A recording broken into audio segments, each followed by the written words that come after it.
السلام علیکم و رحمت الله و برکاته. محصلین عزیز سمسترهای هفتم طب معالجوی و سمسترهای هشتم طب استوماتولوژی، امیدوار هستم که روزای قرنطینه به خیر خوبی سپری بکنیم. به ادامه درس‌های قبلی خود که ما در مورد استفاده از صحت محیطی در کنترل امراض بحث می‌کردیم و مخصوصاً سه موضوع عمده که چطور منبع را کنترل بکنیم، طریقه انتقال امراض محیطی را چطور کنترل بکنیم و در ضمنش افراد حساس را چطور بشناسیم و راه‌های جلوگیری از با وجود آمدن مرض پیش ای افراد حساس صحبت داشتیم. به ادامه امو لکچرهای قبلی خود ما بخیر سر موضوع تصنیف صحت محیطی در این بحث می داشته باشیم که صحت محیطی را تصنیف بندی و تقسیم بندی شده موردش بحث خود داشتیم. صحت محیطی را از جمله علوم عملی طبقه بندی می کنند، به این معنی که این از جمله علوم است که حتما باید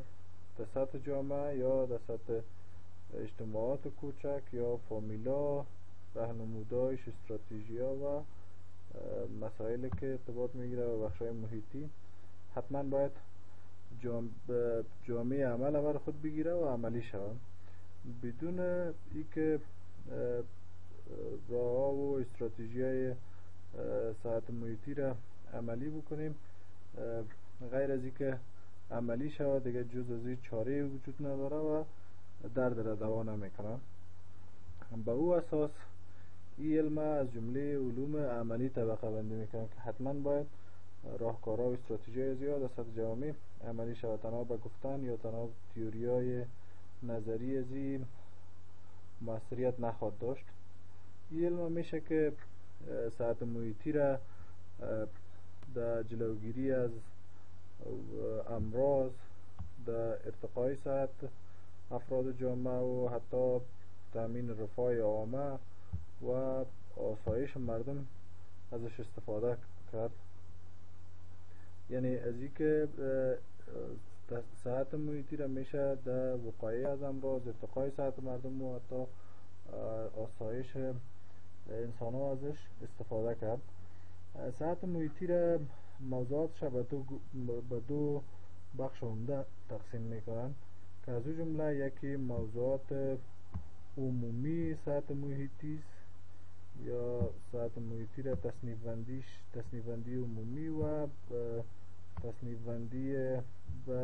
بندی اختصاصی هم درجه بندی میکنن که از او جمله در تصنیف عمومی صحت محیطی یک تعداد موضوعات عمده مثل موضوع علوم عمومی که معلومات عمومی در مورد وسایل محیطی و تاثیراتش بر صحت انسان، ارتباط و آموزش که چطور موضوعات محیطی به صورت مؤثر بر مردم رسانده شود که حداقل تغییر ایجاد بکنه، یا ای که یک تعداد زیاد افراد از طریق آموزش ها و از طریق تعلیمات های صحی نزدشان تغییرات ایجاد شود. و در ضمنش موضوعات پلانگذاری و مدیریت هم ارتباط میگیره و طبقه بندی عمومی صحت محیطی و این معنی که راهکارها و استراتژی های صحت محیطی یا ای که برای کنترل امراض میشه در سطح جوامع بزرگ و جوامع کوچک پلانگذاری شد و مدیریت شد. مثلا این که آلودگی های هوا را چطور مدیریت بکنیم، پلان های کوتاه مدت برش چی است، پلان های میان مدت و حتی دراز مدت کدام پلان ها حتما باید در نظر باشه تا که آلودگی مثلا کنترل شد یا غذای سالم، آب پاک و محیط آری از سر صدا یا آلودگی های صوتی چطور برای مردم ارزشش شناخته شود برای مردم و بزنش از محیطای آری از عوامل خطرناک محیطی مردم فاصله بگیرن. در ضمنش مهارت‌های فنی و عمومی، مهارت‌های اساسی و نظارتی که چطور در مورد مسائل عمده محیطی مثل آلودگی هوا، آلودگی غذایی و کنترل آبا و کنترل آلودگی آب و کنترل آلودگی صوتی و این مسائل چطور نظارت صورت بگیره و معیاراتی که برش تعیین شده و اون معیارات در سطح جامعه پیاده شده و جامعه عمله برش پوشانده شده. یکی از مسائل دیگه هم در طبقه بندی عمومی مثل دیدگاه‌های عرفوی که بخش‌های مختلف عرفه‌های مختلف در این نظریات خود ارائه میکنن که چطور میشه یک خطرات محیط برای صحت انسان به حداقل برسانیم. ولی در طبقه بندی اختصاصی با موضوعات مثل هوا با ابعاد مختلفش، آب، تهیه مواد غذایی، سر و صدا، حشرات، شعاع و صدمات ناشی از محیط زیست، مواد کیمیایی و مواد فاضله که تولید میشه، اینا چطور جابجا شون و این مسائل در بر میگیره. و اصل موضوع هم میست که ما بخیر در این سمستر سرمی هر کدام از اینا بحث خواد داشتیم. آلودگی هوا چطور است، اضرارش چیست، طبقه بندی و ضمنش راه حلش، آب سیر چطور تهیه شود و مواد غذایی و همتون محیط سر و صدا و حشرات و جوندگان و اینا چطور کنترل شود. این مسائل است که ما بخیر در موردش بحث خواد داشتیم. با او اساس اولین بحث ما از طبقه بندی اختصاصی سر موضوع غذا است. واضح است که تمام موجودات زنده در روی زمین و نوع و مواد غذایی ضرورت دارند، از او جمله انسان ها که اشرف مخلوقات هستند، اینا هم به مواد غذایی ضرورت دارن به هر اندازه که مواد غذایی به صورت مناسب و به صورت کامل و مطابق با نیازمندی ها برشان رسانده شود. این تاثیر مثبت بر صحتشان داشت و به نوع مواد غذایی بعضا تاثیرات ناگوار بر صحت انسان ها خواهد داشت که سریزی بحث خواهد کردیم که چطور میشه که مواد غذایی سبب ایجاد امراض نزد افراد شود. به او خاطر هدف صحت محیطی در بخش غذا این است که چطور شود که تمام مردم مواد غذایی کاملا سالم و فاقد از آلودگی را مردم به دست بیارن، یا بر مردم پیشنهاد شود که کدام مواد غذایی کامل است، کدام مواد غذایی فاقد از آلودگی است، چطور میتونن این مواد غذایی را تهیه کنن و بالاخره به دست بیارن. هدف دومی است که در بخش مواد غذایی که چطور میشه که حفظ الصحه را در مراحل مختلف تهیه و پخت و انتقال و تا مصرف مواد غذایی مراعات شود و در ضمنش در مراحل نگهداری اینا چطور میشه که موضوعات حفظ الصحه و استراتژیایی که وجود داره برای از اونا، استانداردهایی که برای استانداردهای حفظ الصحوی که وجود داره اونا چطور مراعات شوند و دریافت انواع مختلف مواد غذایی که مناسب به نیازمندی های افراد باشه. نیازا به مواد غذایی معمولا به اساس سن، به اساس جنس، به اساس شغل تعیین میشه. صحت محیطی معمولا کوشش میکنه که چطور شود نیازمندی های کاتگوری های مختلف افراد از لحاظ سنی، جنسی، از لحاظ شغلی تعیین بکنه که کدام مواد غذایی را به کدام اندازه و چه وقت مصرف بکنن تا که صحت خوب داشته باشن. این بحثای خود بود که در بخش غذا خود داشتیم و موضوعات عمده‌اش همین بخش ها خود بود که چطور شود غذای سالم تهیه بکنیم، چطور شود حفظ الصحه‌اش مراعات شود و از اونش نیازمندی های افراد سنجیده میشه و بعدا مواد غذایی مطابق با اون نیازهایشان برشان پیشنهاد میشه. در موضوع مواد غذایی دو اصل عمده که یکی تغییر باشه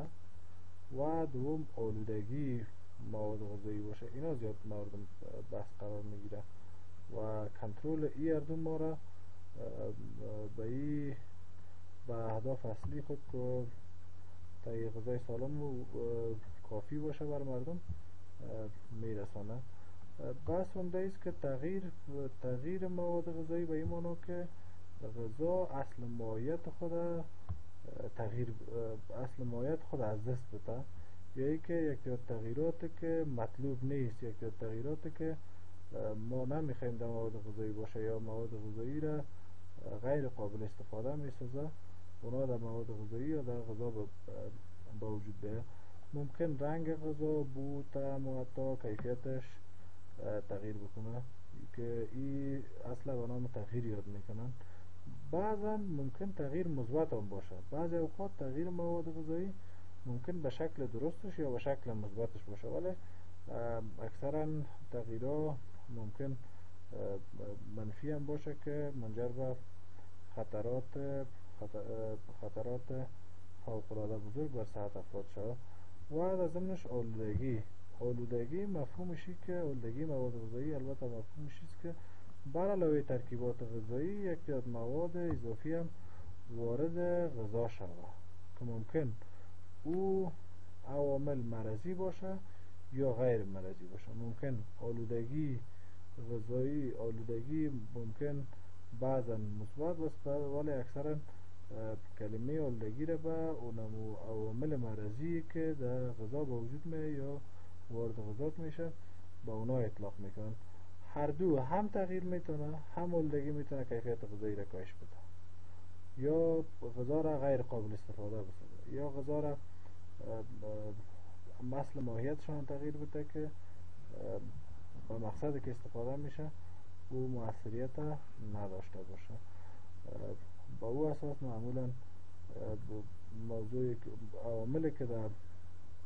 خود آلودگی مواد غذایی نقش داره عوامل متعدد است، فاکتورهای متعدد است که سبب ایجاد آلودگی میشه. از اون جمله یکی از عاملین عمده که سبب تغییر و هم سبب آلودگی غذا میشه حضور باکتریا در غذا است، مثل عامل توبرکلوز، میکوباکتریوم توبرکلوز، بروسلوزیس، کولرا که معمولا در آب وجود داره که به صورت غیر مستقیم وارد از طریق آب باز وارد غذا میشه، یا میتونن مواد غذایی را هم آلوده بسازن و هم در ضمنش از باعث افراز توکسینایی که ممکن به شکل اگزوتوکسین یا اندوتوکسین باشه در مواد غذایی سبب تغییر در مواد غذایی و حتی ممکن است بعد از استفاده به صورت غیر مستقیم سبب مسمومیت ها و عدم تحمل و یک از امراض خطرناک نزد افراد شود. با او و فاکتور دیگه یا عامل دیگه که زیاد نقش داره و حضور فنگس ها در مواد غذایی است. واضح است که فنگس ها اون موجودات هستند که اکثرا خوش دارن در محیطایی که مرطوب باشه یا رطوبت بیشتر داشته باشه زندگی بکنن و محیطای قلوی را محیطایی که قندی باشه یا اونا را بیشتر دوست دارن در اونا زندگی بکنن و سبب تولید توکسینا و انزایما بعضا میشه که مواد غذایی تغییر یا مواد غذایی را آلوده بسازه. حشرات، پارازیتا و انزایما اینا هم عاملین هستند که سبب ایجاد تغییر و آلودگی در مواد غذایی میشه. گرمی، بعضا نور و اکسیژن که نقش اساسی را در تغییر مواد غذایی داره. بعضا مواد غذایی را برای نگهداریش ما نیاز داریم که اکسیژن در حضور اکسیژن یا در او محل اکسیژن نباشه، مثلی که مواد غذایی را به شکل کاغذر یا بسته‌بندی میشه که نتونه باکتریا و پارازیتا و فنگس ها و اینا در او رشد کنن، چرا که اکثرا غیر آوازی هستن یا در موجودیت اکسیژن باز اونا نمیتونن زندگی خود پیش ببرن. یک تعداد عوامل دیگه مثل اضافه شدن مواد خارجی و مواد اضافی و بعضا ترکیب دو مواد غذایی اینا میشه که فاکتورایی باشه که سبب تغییر و آلودگی در مواد غذایی شود. آلودگی را میگیرن به صورت عموم به دو کاتگوری عمده تقسیم میکنن، یکی آلودگی اولیه و آلودگی ثانوی. آلودگی اولیه به او آلودگی گفته میشه که از اصل منبع مواد غذایی توسط میکروارگانیسم‌ها داشته باشن، مثل شیر گاو یا شیر حیوانات. معمولا یک تعدادشان از آغاز یا از اصل منبع بروسلوز یا بروسیلا را در خود می داشته باشن که بعدا وقت استفاده میشه سبب اعراض علائم ممکن نزد افراد شود. و آلودگی های ثانوی او آلودگی را میگن که مواد غذایی در منبع از منبع سالم باشه، از منبع آلوده نباشه، یعنی از منبعش به صورت درست جدا شده باشه، اما در یکی از مرحله مثل مرحله تهیه مواد غذایی، مرحله پختش، مرحله انتقال یا مرحله استفاده یا مرحله نگهداریش باز اونا آلوده شوند. اساسی ترین نکته هم در صحت محیطی امیست که چطور بتانیم آلودگی های اولیه را کنترل بکنیم و آلودگی های ثانوی را کنترل بکنیم. که چطور شود که ما آلودگی های ثانوی را که در مراحل مختلف باشه کنترل بکنیم. معمولا در آلودگی های ثانوی نقش انسان ها یا از سبب نقش انسان ها به وجود میاد، به او خاطر تلاش هم دهی بیشتر باید صورت بگیره که چطور شود که این آلودگی را کاهش بدیم. یک تا سیستم های وجود داره که برای کاهش آلودگی یا برای از اینکه وقایه شده باشه از آلودگی از او استفاده میکنن. از او جمله معمولا یکی از عمده ترین سیستم ها که در کل دنیا مروج است سیستم HACCP است که این سیستم معمولا تلاش صورت میگیره در که نقاط بحرانی یا اونم آسیب پذیری را در مراحل مختلف مواد غذایی پیدا بکنه، بعدا سر از او سیستم های کنترلی را پیاده بکنن یا سیستم های کنترلی استفاده بکنن که به او اساس نحو استفاده از سیستم یا کارکرد سیستم طور است که در اولین مرحله بررسی صورت میگیره از احتمال خطا، احتمال خطا در کجا وجود داره، در کدام یکی از نکات ممکن است خطا رخ بده یا در کجا ممکن است مواد غذایی آلوده شود که اکثرا در فابریکای تولیدی صنایع تولیدی مواد غذایی از استفاده میکنن. احتمال خطا را بررسی میکنن، بعد از او نقاط بحرانی را تعیین میکنن که نقاطی که بیشتر آسیب پذیری دارن یا اولویت است یا بیشترین میزان آلودگی در اوجه وجود خواهد داشت، این مورد بحث قرار میتن یا مورد مطالعه قرار میتن یا پیدایش میکنن و لازمش برای نوین نقاط بحرانی یک سیستم کنترلی ایجاد میشه که در اون مرحله حداقل مواد غذایی را بتونن اونمو احتمال خطا را حداقل به حداقل برسانن یا کنترل بکنن که این معمولا در صنایع مواد غذایی و اینا از و تولید مواد غذایی و توزیعش از این سیستم معمولا استفاده میشه تا که چطور شود که مواد غذایی به صورت کامل و به صورت منظم برای افراد جامعه پیشنهاد شود. یک تعداد مسائل دیگه هم برای وقایع از آلودگی وجود داره که از اون جمله مهمترین اصلش صحت افراد است. صحت افراد به این معنی که در وقایع به این معنی که کسایی که در تهیه، در پخت، در توزیع مواد غذایی یا در تولید صنایع مواد غذایی کار میکنن، صحت از اینا خیلی زیاد مهم است برای جلوگیری از آلودگی های مواد غذایی. در تمام دنیا یک اصل مروج است که تلاش میکنن صحت کسایی را که در تهیه مواد غذایی یا کسایی که با مواد غذایی یا تولیدش یا در انتقال اینا نقش دارن، صحت از اونا وقت ناوقت چک میشه. این یک سرتیفیکیت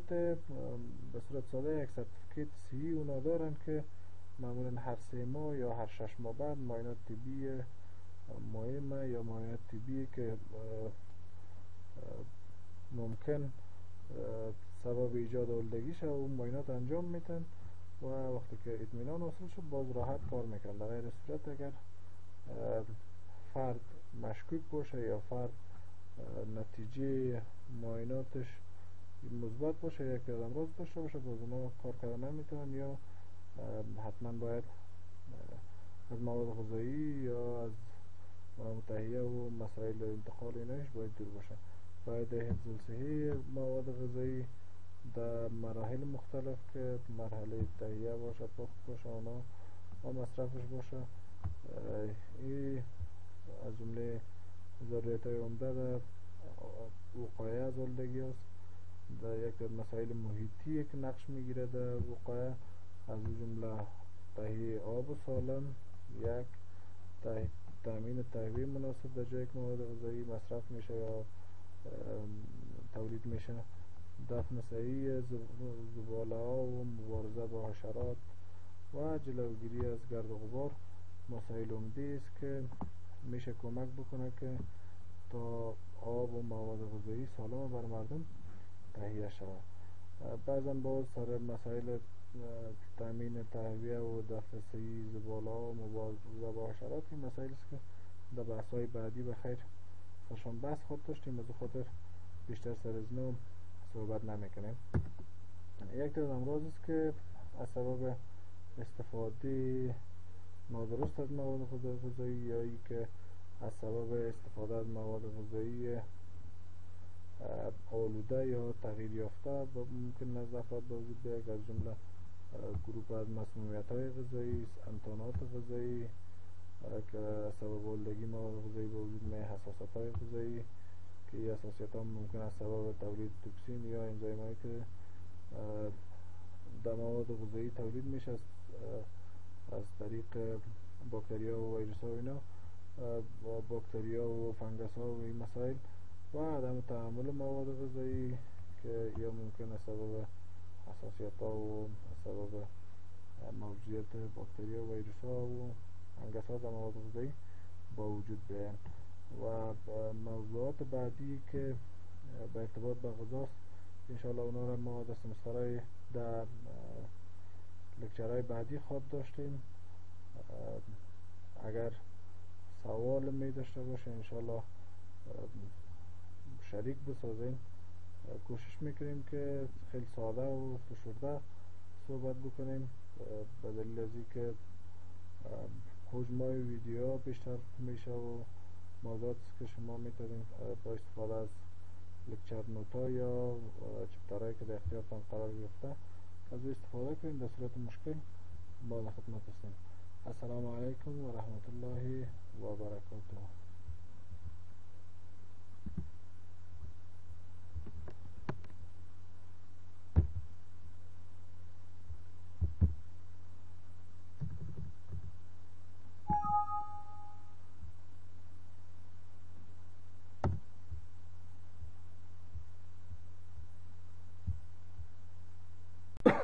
السلام علیکم و رحمت الله و برکاته. محصلین عزیز سمسترهای هفتم طب معالجوی و سمسترهای هشتم طب استوماتولوژی، امیدوار هستم که روزای قرنطینه به خیر خوبی سپری بکنیم. به ادامه درس‌های قبلی خود که ما در مورد استفاده از صحت محیطی در کنترل امراض بحث می‌کردیم و مخصوصاً سه موضوع عمده که چطور منبع را کنترل بکنیم، طریقه انتقال امراض محیطی را چطور کنترل بکنیم و در ضمنش افراد اساس را چطور بشناسیم و راه‌های جلوگیری از با وجود آمدن مرض پیش ای افراد اساس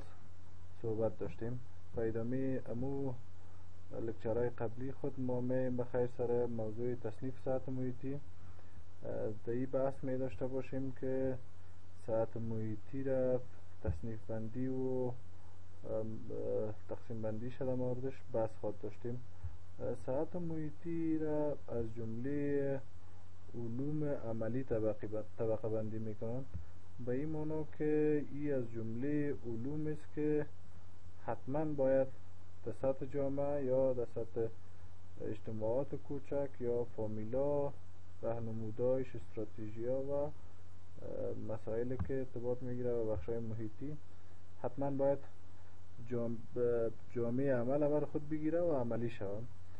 بدون اینکه راه‌ها و استراتژی‌های ساعت محیطی را عملی بکنیم. غیر از اینکه عملی شود دیگه جز از این چاره وجود نداره و درد را دوا نمیکنه. به او اساس این علم از جمله علوم عملی طبقه بندی میکنه که حتما باید راهکارها و استراتژی زیاد از سطح جوامع عملی شود، تنها به گفتن یا تنها تئوریای نظری از این موثریت نخواهد داشت. این علم میشه که ساعت محیطی را در جلوگیری از امراض، در ارتقای سطح افراد جامعه و حتی تامین رفاه عامه و آسایش مردم ازش استفاده کرد. یعنی از این که صحت محیطی را میشه در وقایع از امراض، ارتقای صحت مردم و حتی آسایش انسان ها ازش استفاده کرد. صحت محیطی را موضوعاتش به دو بخش عمده تقسیم میکنن که از او جمله یکی موضوعات عمومی صحت محیطی است یا صحت محیطی را تصنیف بندی عمومی و تصنیف بندی اختصاصی هم درجه بندی میکنن که از او جمله در تصنیف عمومی صحت محیطی یک تعداد موضوعات عمده مثل موضوع علوم عمومی که معلومات عمومی در مورد وسایل محیطی و تاثیراتش بر صحت انسان، ارتباط و آموزش که چطور موضوعات محیطی به صورت مؤثر بر مردم رسانده شود که حداقل تغییر ایجاد بکنه، یعنی که یک تعداد زیاد افراد از طریق آموزش ها و از طریق تعلیمات های صحی نزدشان تغییرات ایجاد شود. و از ضمنش موضوعات پلانگذاری و مدیریت هم ارتباط میگیره و طبقه بندی عمومی صحت محیطی و این معنا که راهکارها و استراتژی های صحت محیطی یکی که برای کنترل امراض میشه در سطح جوامع بزرگ و جوامع کوچک پلانگذاری شو و مدیریت شو. مثلا اینکه آلودگی های هوا را چطور مدیریت بکنیم، پلانای کوتاه مدت برش چی است، پلانای میان مدت و حتی دراز مدت کدام پلانا حتما باید در نظر باشه تا که آلودگی مثلا کنترل شود یا غذای سالم، آب پاک و محیط آری از سر صدا یا آلودگی های صوتی چطور برای مردم ارزشش شناخته شود بر مردم و از ضمنش از محیطای آری از عوامل خطرناک محیطی مردم فاصله بگیرن. از ضمنش مهارت‌های فنی و عمومی، مهارت‌های اساسی و نظارتی که چطور در مورد مسائل عمده محیطی مثل آلودگی هوا، آلودگی غذایی و کنترل آبا و کنترل آلودگی آب و کنترل آلودگی صوتی و این مسائل چطور نظارت صورت بگیره و معیارات که برش تعیین شده و اون معیارات در سطح جامعه پیاده شده و جامعه عمل برش پوشانده شده. یک تعداد مسائل دیگه هم در طبقه بندی عمومی مثل دیدگاه‌های عرفوی که بخش‌های مختلف عرفه‌های مختلف در این نظریات خود ارائه میکنن که چطور میشه یک خطرات محیط برای صحت انسان به حداقل برسانیم. ولی در طبقه بندی اختصاصی با موضوعات مثل هوا با ابعاد مختلفش، آب، تهیه مواد غذایی، سر صدا، حشرات، شعاع و صدمات ناشی از محیط زیست، مواد کیمیایی و مواد فاضله که تولید میشه اینا چطور جابجا شون و این مسائل در بر میگیره. و اصل موضوع هم میست که ما بخیر در این سمستر سرمی هر کدام از اینا بحث خواهد داشتیم. آلودگی هوا چطور است، اضرارش چیست، طبقه بندی و ضمنش راه حلش، آب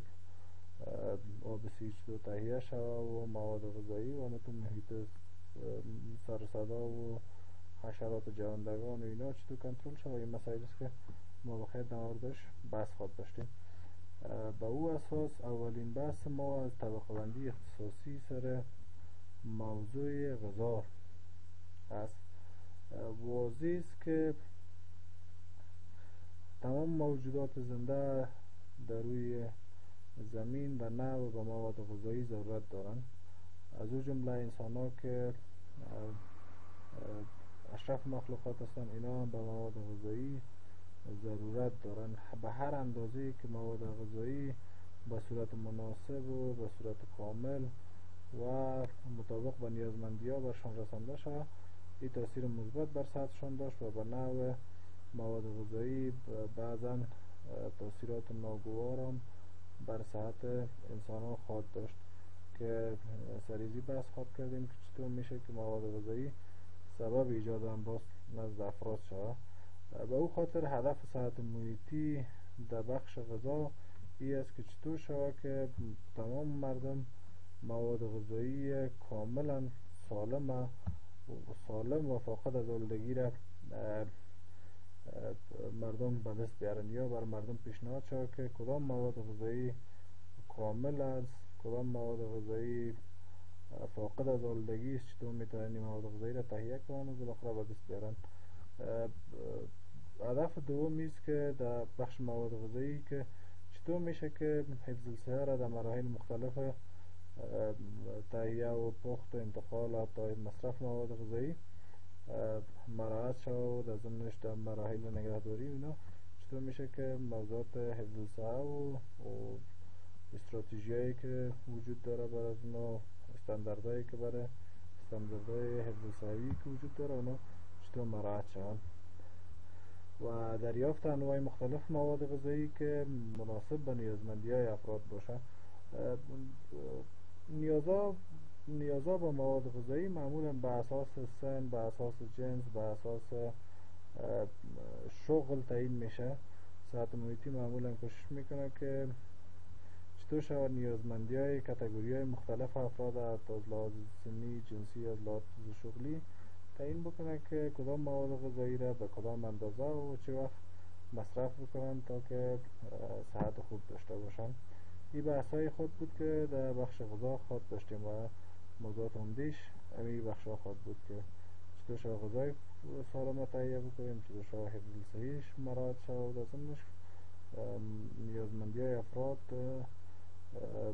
سنجیده میشه و بعدا مواد غذایی مطابق با اونم نیازهایشان برشان پیشنهاد میشه. در موضوع مواد غذایی دو اصل عمده که یکی تغییر باشه و دوم آلودگی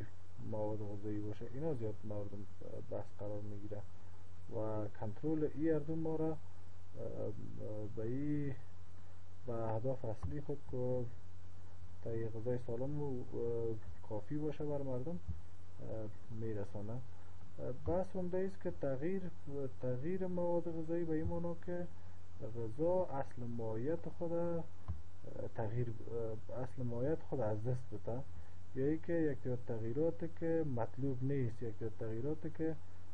ما نمیخوایم در مواد غذایی باشه یا مواد غذایی را غیر قابل استفاده میسازه، اونا در مواد غذایی یا در غذا به وجود بیاد. ممکن رنگ غذا، بو، طعم و حتی کیفیتش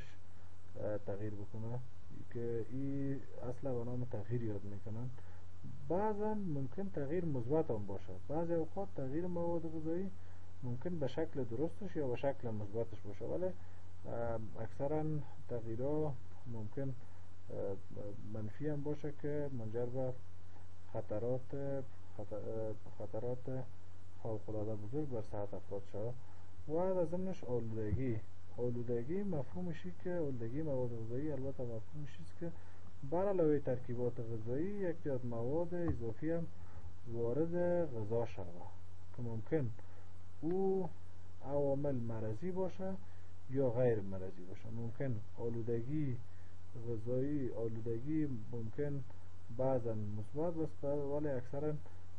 کلمه آلودگی را به اونمو عوامل مرضی که در غذا به وجود میاد یا وارد غذا میشه با اونا اطلاق میکنن. هر دو هم تغییر میتونه، هم آلودگی میتونه کیفیت غذایی را کاهش بده یا غذا را غیر قابل استفاده بسازه یا غذا را اصل ماهیتشان تغییر بده که و مقصدی که استفاده میشه او مؤثریت نداشته باشه. با او اساس معمولا موضوع عواملی که در خود آلودگی مواد غذایی نقش داره عوامل متعدد است، فاکتورهای متعدد است که سبب ایجاد آلودگی میشه. از اون جمله یکی از عاملین عمده که سبب تغییر و هم سبب آلودگی غذا میشه حضور باکتریا در غذا است، مثل عامل توبرکلوز، میکوباکتریوم توبرکلوز، بروسلوزیس، کولرا که معمولا در آب وجود داره که به صورت غیر مستقیم وارد از طریق آب باز وارد غذا میشه، یا میتونن مواد غذایی را هم آلوده بسازن و هم در ضمنش از باعث افراز توکسینایی که ممکن به شکل اگزوتوکسین یا اندوتوکسین باشه در مواد غذایی سبب تغییر در مواد غذایی و حتی ممکن است بعد از استفاده به صورت غیر مستقیم سبب مسمومیت ها و عدم تحمل و یکی از امراض خطرناک نزد افراد شود. با او و فاکتور دیگه یا عامل دیگه که زیاد نقش داره و حضور فنگس ها در مواد غذایی است. واضح است که فنگس ها اون موجودات هستند که اکثرا خوش دارن در محیطایی که مرطوب باشه یا رطوبت بیشتر داشته باشه زندگی بکنن و محیطای قلوی را محیطایی که قندی باشه یا اونا را بیشتر دوست دارن در اونا زندگی بکنن و سبب تولید توکسینا و انزایما بعضا میشه که مواد غذایی تغییر یا مواد غذایی آلوده بسازه. حشرات، پارازیتا و انزایما اینا هم عاملین هستند که سبب ایجاد تغییر و آلودگی در مواد غذایی میشه. گرمی، بعضا نور و اکسیژن که نقش اساسی را در تغییر مواد غذایی داره. بعضا مواد غذایی را برای نگهداریش ما نیاز داریم که اکسیژن در حضور اکسیژن یا در اون محل اکسیژن نباشه، مثلی که مواد غذایی را به شکل کانسر یا بسته‌بندی میشه که نتونه باکتریا و پارازیتا و فنگس ها و اینا به او رشد کنن، چرا که اکثرا غیر آوازی هستن یا در موجودیت اکسیژن باز اونا نمیتونن زندگی خود پیش ببرن. یک تعداد عوامل دیگه مثل اضافه شدن مواد خارجی و مواد اضافی و بعضا ترکیب دو مواد غذایی اینا میشه که فاکتورایی باشه که سبب تغییر و آلودگی در مواد غذایی شود. آلودگی را میگیرن به صورت عموم به دو کاتگوری عمده تقسیم میکنن، یکی آلودگی اولیه و آلودگی ثانوی. آلودگی اولیه با او آلودگی گفته میشه که از اصل منبع مواد غذایی توسط میکروارگانیسم‌ها آلوده شده باشه، مثل شیر گاو یا شیر حیوانات. معمولا یک تعدادشان از آغاز یا از اصل منبع بروسلوز یا بروسیلا را در خود می داشته باشن که بعدا وقت استفاده میشه سبب اعراض علائم ممکن نزد افراد شود. و آلودگی های ثانوی او آلودگی را میگن که مواد غذایی در منبع از منبع سالم باشه، از منبع آلوده نباشه، یعنی از منبعش به صورت درست جدا شده باشه، اما در یکی از مرحله مثل مرحله تهیه مواد غذایی، مرحله پختش، مرحله انتقال یا مرحله استفاده یا مرحله نگهداریش باز اونا آلوده شوند. اساسی ترین نکته هم در سطح محیطی امیز که چطور بتانیم آلودگی های اولیه را کنترل بکنیم و آلودگی های ثانوی را کنترل بکنیم. ببخشید که چطور شود که ما آلودگی های ثانوی را که در مراحل مختلف باشه کنترل بکنیم. معمولا در آلودگی های ثانوی نقش انسان ها یا از سبب نقش انسان ها به وجود میاد، به او خاطر تلاش هم دهی بیشتر باید صورت بگیره که چطور شود که این آلودگی را کاهش بدیم. یک تعداد سیستم های وجود داره که برای کاهش آلودگی یا برای از اینکه وقایه شده باشه از آلودگی از او استفاده میکن. از او جمله معمولا یکی از عمده ترین سیستم ها که در کل دنیا مروج است سیستم HACCP است که این سیستم معمولا تلاش صورت میگیره در این که نقاط بحرانی یا اونم آسیب پذیری را در مراحل مختلف مواد غذایی پیدا بکنه، بعدا سر از او سیستم های کنترلی را پیاده بکنن یا سیستم های کنترلی استفاده بکنن که به او اساس نحو استفاده از سیستم یا کارکرد سیستم طور است که در اولین مرحله بررسی صورت میگیره از احتمال خطا، احتمال خطا در کجا وجود داره، در کدام یکی از نکات ممکن است خطا رخ بده یا در کجا ممکن است مواد غذایی آلوده شود، که اکثرا در فابریکای تولیدی صنایع تولیدی مواد غذایی از استفاده میکنن. احتمال خطا را بررسی میکنن، بعد از او نقاط بحرانی را تعیین میکنن که نقاطی که بیشتر آسیب پذیری را دارن یا اولویت است یا بیشترین میزان آلودگی در اوجه وجود خواهد داشت، این را مورد بحث قرار میتن یا مورد مطالعه قرار میتن یا پیدایش میکنن. و در ضمنش برای نوین نقاط بحرانی یک سیستم کنترلی ایجاد میشه که در اون مرحله حداقل مواد غذایی را بتونن اونمو احتمال خطا را حداقل به حداقل برسانن یا کنترل بکنن، که این معمولا در صنایع مواد غذایی و اینا و تولید مواد غذایی و توزیعش از این سیستم معمولا استفاده میشه تا که چطور شود که مواد غذایی به صورت کامل و به صورت منظم برای افراد جامعه پیشنهاد شود. یک تعداد مسائل دیگه هم برای وقایع از آلودگی وجود داره که از اون جمله مهمترین اصلش صحت افراد است. صحت افراد به این معنی که در وقایع به این معنی که کسایی که در تهیه، در پخت، در توزیع مواد غذایی یا در تولید صنایع مواد غذایی کار میکنن، صحت از اینا خیلی زیاد مهم است برای جلوگیری از آلودگی های مواد غذایی. در تمام دنیا یک اصل مروج است که تلاش میکنن صحت کسایی را که در تهیه مواد غذایی یا کسایی که با مواد غذایی یا تولیدش یا در انتقال اینا نقش دارن، صحت از اونا وقت ناوقت چک میشه. یعنی یک سرتیفیکیت به صورت ساده یک سرتیفیکیت سی اونا دارن که معمولا هر 3 ماه یا هر 6 ماه بعد معاینات طبی مهمه یا معاینات طبی که ممکن سبب ایجاد آلودگی شه و معاینات انجام میتن و وقتی که اطمینان حاصل شد باز راحت کار میکنن. در غیر صورت اگر فرد مشکوک باشه یا فرد نتیجه معایناتش مثبت باشه یا یک امراض داشته باشه، باز اونا کار کردن نمیتونن یا حتما باید از مواد غذایی یا از تهیه و مسائل انتقال ایناش باید دور باشه. باید حفظ الصحه مواد غذایی در مراحل مختلف که مرحله تهیه باشه، پخت باشه اونا و مصرفش باشه، این از جمله ضروریت‌های عمده در وقایع از آلودگی است. در یک مسائل محیطی که نقش میگیره در وقایع از جمله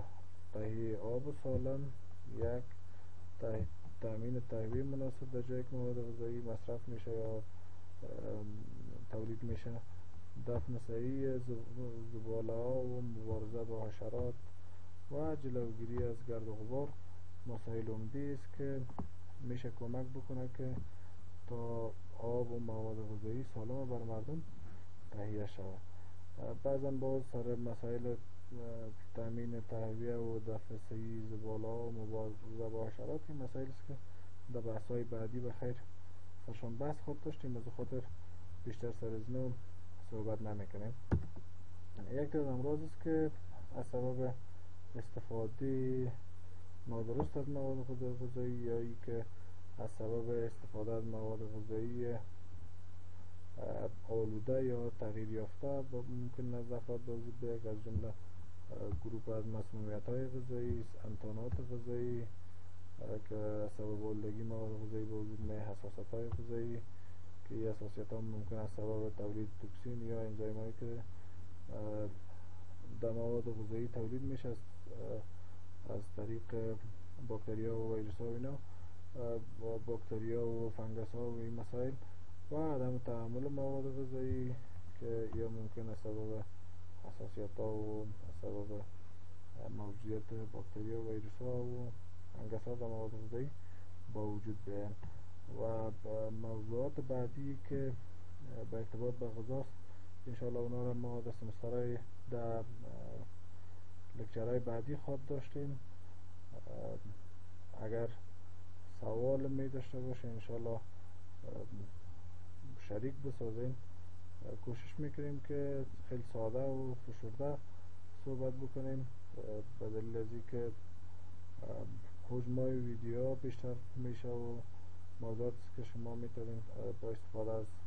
لکچر نوتا یا چپترهایی که در اختیارتان قرار گرفته از استفاده کنید. در صورت مشکل ما در خدمت هستیم. السلام علیکم و رحمت الله و برکاته.